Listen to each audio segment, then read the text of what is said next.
Throughout the morning, kids trickled in and out of the clinic. Nothing major, just getting usual stuff. Diabetes checks. ADHD meds. Routine upkeep stuff that the bureaucracy of school mandated be kept locked up and overseen in the clinic. These were a relief because for a few precious minutes at a time I wasn't the center of an Amazon's attention. I still had to be on my toes, however. "Hey, Mr. Gibson." "Hey, Tyler. What are you doing here?" I caught the eye of the nurse.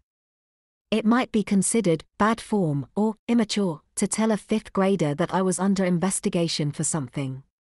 "Just waiting," I said. "Are you sick?"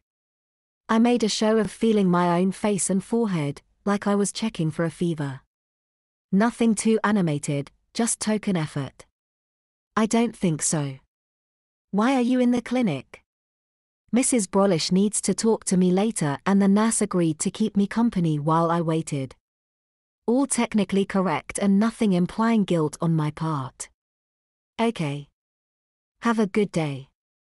"You too, Tyler." Lather, rinse, and repeat for about half a dozen kids.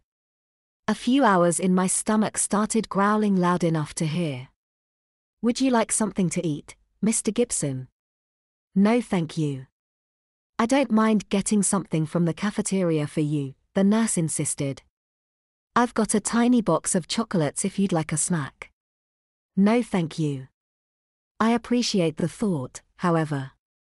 That was a lie. Next through the door, carrying a lunch tray, was Tanya. "Hey boss. Gossip is you were waiting for a meeting, so I brought you some lunch." I sat up a little straighter and felt my heart practically jump up and tickle my uvula. I looked at the time. It was already past lunch and Tanya was on her break.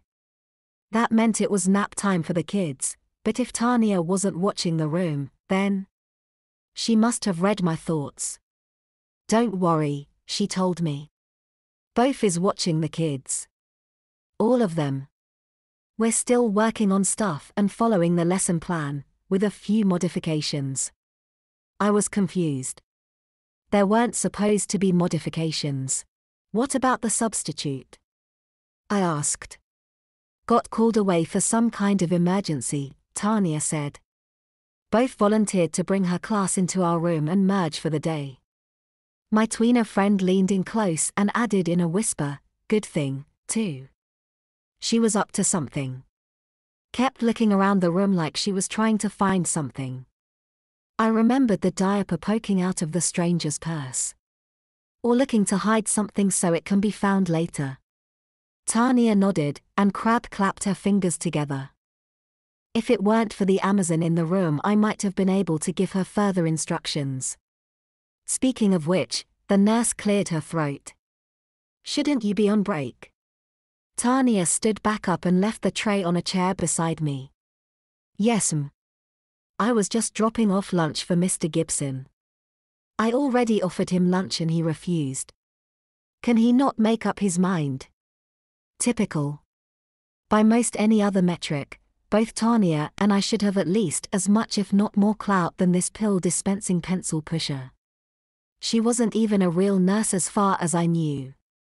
Her only real responsibilities were keeping track of meds and calling parents when their kids puked. Legally she couldn't even give an aspirin. But she was an Amazon. I raised my hand. "Actually," I said, "I was waiting for my assistant to bring me lunch." Suspicious eyes stared back at us. She was connecting dots and we couldn't look like we knew about this accusation ahead of time. "Yeah," Tanya bluffed. "That's our go-to. Like whenever Mr. Gibson has an IEP meeting that overlaps with his lunch." It was the best kind of lie, one that was based in confirmed truth. Bye.